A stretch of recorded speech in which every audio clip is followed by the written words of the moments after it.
Quem vos fala é o professor Daniel Souza, né, na disciplina de Introdução ao Estudo do Direito 1. A nossa ideia aqui hoje é falar sobre algumas características da norma jurídica, tá? Característica da coercibilidade, característica da imperatividade, característica da heteronomia e característica da bilateralidade atributiva. Tá? São alguns traços da norma jurídica que nós vamos encontrar nas normas do direito que nós, obviamente, não encontramos em outras normas da sociedade, sobretudo as normas morais, né? Primeiro, a gente entende por coercibilidade, né, dizer que a norma jurídica ela tem coercibilidade, né, significa dizer que a norma jurídica ela é dotada de um sentimento moral de temor entre os membros da sociedade.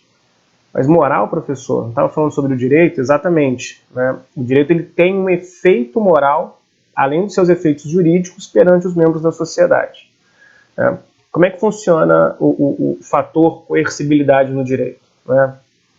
Muitas pessoas estão dispostas a violar a norma jurídica, elas estão ali convencidas de que querem transgredir uma lei do direito, né?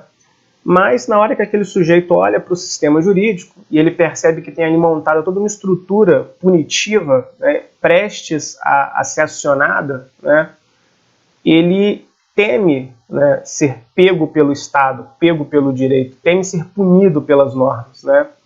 Então esse sentimento de temor acaba funcionando como um instrumento de não convencimento, né, ou de um convencimento ao contrário. Ele estava convencido a cometer um crime, a cometer um delito, a cometer uma infração, a cometer uma quebra de contrato, uma falência, uma sonegação, né? Qualquer que seja esse sujeito, ele está ali disposto a violar a norma do direito e, de repente, ele se vê amedrontado e decide voltar atrás, decide não mais praticar o delito, né? Essa é a ideia da coercibilidade. Em um grau maior ou menor, né? Claro que alguns indivíduos não vão se sentir amedrontados pelo sistema e vão cometer a violação ao direito mesmo assim, mas num grau maior ou menor, o direito gera, sim, efeitos de coercibilidade entre os membros da sociedade, né? Nós, de certa forma, nos sentimos, sim, ameaçados pelo direito do Estado, né? O Estado não pergunta, né, se nós queremos o direito ou não, ele impõe e, consequentemente, isso gera uma ameaça, né? Olha, existe aqui uma norma, se você descumprir, você vai ser penalizado. Isso é uma ameaça, né? Claro que é uma ameaça legítima, uma ameaça que está dentro das leis do direito, né? O Estado tem poder de nos ameaçar, né, a cumprir as leis, mas fato é que é uma ameaça, né?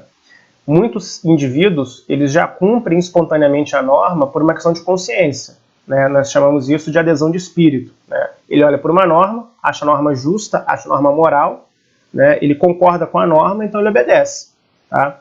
Agora, outros indivíduos só vão obedecer porque eles têm temor das reações, das consequências do Estado.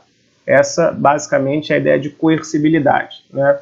O Estado ele tem força, né, que a gente chama de coação, não de coerção, e que essa força pode ser utilizada a qualquer momento contra os membros da sociedade. Claro que somente contra aquele membro que decide transgredir as normas do direito, né? Lembrando que essa força não pode ser utilizada indistintamente, mas ela só vai poder ser utilizada para garantir a execução da sanção. Não é também porque alguém transgrediu a norma jurídica que o Estado pode pegar o sujeito e torturar, matar, execrar, claro que não, né? A força, ela é algo que amedronta e que, ao mesmo tempo, ela só vai ser utilizada na medida da necessidade, né? É uma ideia aí de coação vinculada ao campo da legalidade. Bom, a ideia da imperatividade é uma ideia muito próxima, né? Claro que para que o Estado faça toda essa ameaça, o Estado precisa de ter poder de império, poder efetivo, né? Não adianta nada o Estado ameaçar se ele não tiver condições de concretizar essa ameaça, né? Uma ameaça que não amedronte, né? Uma ameaça que não passe de uma ameaça, ela é incapaz de mudar o comportamento de alguém na sociedade, né? Então, se o Estado ele precisa garantir com que as suas normas sejam as normas mais obrigatórias da sociedade, mais cogentes da sociedade, né? As normas do direito precisam ser as normas mais importantes da sociedade, né? Se o Estado não consegue impor as suas normas, então esse grupo político nem é mais o Estado, né? As suas normas necessariamente são as normas mais impositivas da sociedade, são as normas mais imperativas, que têm mais força na sociedade, né? Vamos imaginar que, por não ser punido pelo Estado, eu não tenho nenhum problema em violar uma norma moral, mas pode ser que eu tenha algum problema em violar uma norma jurídica, né? A consequência é institucionalizada, né? aquela sanção difusa me amedronta pouco, agora a sanção do Estado me amedronta muito, né? Pensaria aí um cidadão no Brasil, né? Agora, isso precisa de ter poder de império, poder efetivo, poder real, né? Se o Estado não funciona, se o Estado não consegue fazer valer as suas normas, obviamente o indivíduo não vai se sentir amedrontado por uma mera ameaça destituída de possibilidade real de ser implementada. Temos o conceito de heteronomia, né, dentro dessa relação entre Estado e sociedade. É o Estado que cria normas para a sociedade, né? Então a sociedade recebe essas normas prontas do Estado. Tá? É claro que a gente elege os nossos representantes que são eleitos membros do Estado, mas a partir do momento que eles se tornam Estado, né, são eles que criam a norma jurídica. Então nós podemos visualizar, por exemplo, que as leis não precisam de aprovação popular para entrar em vigor, né? A partir do momento em que o Estado, seja por meio dos nossos representantes, tudo bem, mas que o Estado decide que aquilo é uma lei, aquilo vira lei, independente da vontade da sociedade. Isso é heteronomia. A palavra hétero significa diferente, nomia significa norma, né? Ou seja, a norma vem de um local diferente, né, de onde ela vai ser aplicada. Ela é criada pelo Estado unilateralmente. O Estado ele até pode perguntar para a sociedade, politicamente, fazer consultas, né? As pessoas participam hoje de forma eletrônica de vários projetos de lei opinando, mas a última palavra é do Estado, né? A norma jurídica ela é produzida de forma heterônoma, né? Não é de uma forma autônoma, não é de uma forma dialógica, é de uma forma também impositiva, né? O Estado de fora decide qual vai ser a norma da sociedade. Tá? Isso aí é a ideia de heteronomia.